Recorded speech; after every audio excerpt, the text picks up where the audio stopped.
ሩሃማና ሀብታሙ ሰርፕራይዝ ተደረጉ ከዲኤምሲ ሪል ስቴት። ሩሃማና ሀብታሙ ከብዙ ውጣ ውረድ በኋላ አብረው መሆናቸው ለሁላችንም ትልቅ ሰርፕራይዝ እና ደስታ ነው።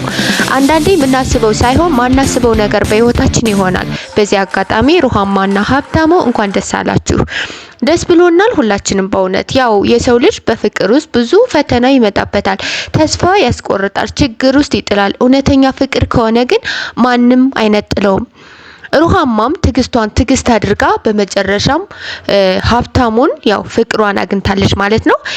ሩሃማና ሀብታሙም በተደረገላቸው ቃለ መጠየቅ በእዩታ ቻናል ማለት ነው ከዚህ በኋላ ሩሃማና ሀብታሙ በፍጹም ሊለያዩ አይችሉም። ያው ፍቅራቸውን እስከመጨረሻው ያዝልቅላቸው ነው የምንለው ሁላችንም። ሩሃማና ሀብታሙም በተደረጋላቸው ቃለ መጠየቅ ላይ ከዚህ በኋላ ልጅ እናያለን እንጂ ጭራሽ አንለያይም በማለት ተናግረዋል። እናትና አባቶቻችንም ከሚገባው በላይ በጣም ደስተኛ ናቸውም ብለዋል።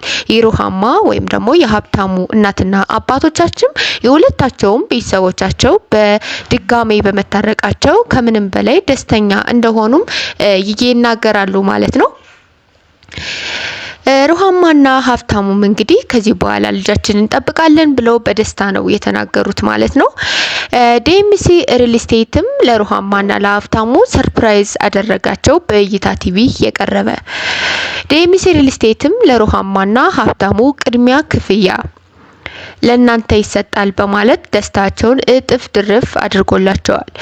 ከዚህ በፊትም በሰይፉ ኢቢኤስ ቀርበው በነበሩበት ሰዓት ሀብታሙ ጭራሽ እንኳን እርቅ ማየት አልፈልግም በማለት ብዙ ነገር ተካውኗል ማለት ነው። ያው እነ ፓስተር ቸሬም መጠው ይህን ነገር አይተውት ነበረ። ጭራሽ ይታረቃሉ ተብሎ በማይታሰብ ሁኔታ ነው እንግዲህ ሁሉም ነገር ፈጣሪ ሲፈቅድላቸው ነው ያው የሩሃማና ሀብታሙ ማለት ነው። ስለዚህ ያው በሰይፉም ቀርበው ብዙ ነገር ተናግረዋል ማለት ነው።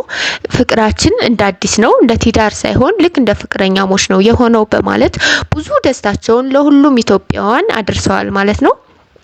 በዚህ አጋጣሚ እንግዲህ ሁላችንም ቢሆን ደስታቸውን ልንገልጽላቸው ይገባል ማለት ነው፣ ለሩሃማና ለሀብታሙ ማለት ነው። በእውነት ያው ፍቅር እንግዲህ ብዙ መስዋዕት ይከፍላል፣ መስዋዕት ያገኛል። አንዴ መሸነፍም አለ ማሸነፍም አለ የሚባለው በእነሱ ማየት እንችላለን ማለት ነው። ቤተሰቦች ሩሃማና ሀብታሙ እንግዲህ ፍቅራቸውን እንደ አዲስ ነው ያደረገን በማለት በብዙ ሚዲያ ውስጥ ያው ደስተኛ እንደሆኑ እናያለን ማለት ነው።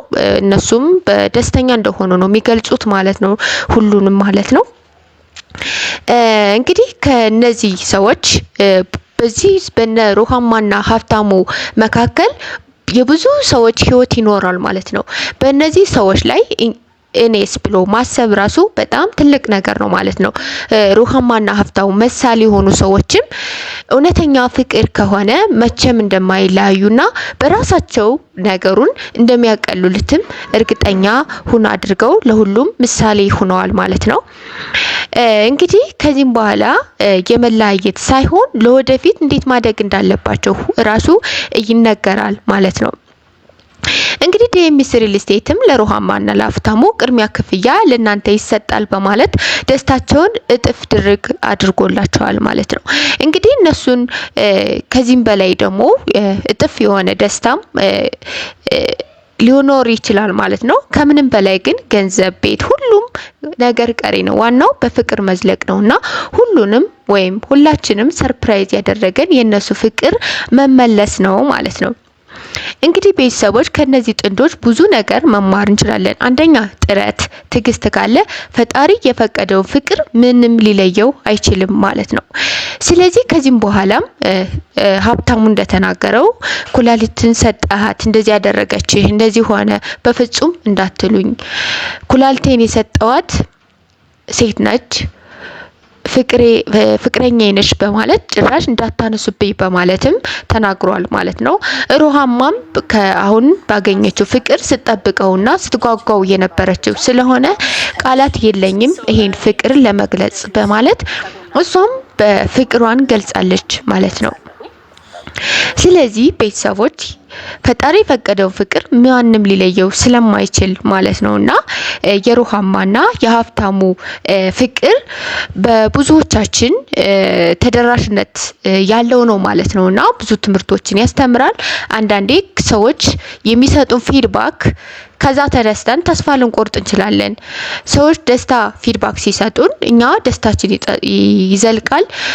ክፉ ወይም ደግሞ በጣም ስሜትን የሚያወርድ ፊድባክ ሲመጣም ራሱ ተስፋችንን ሊያስቆርጥ ይችላል ማለት ነው።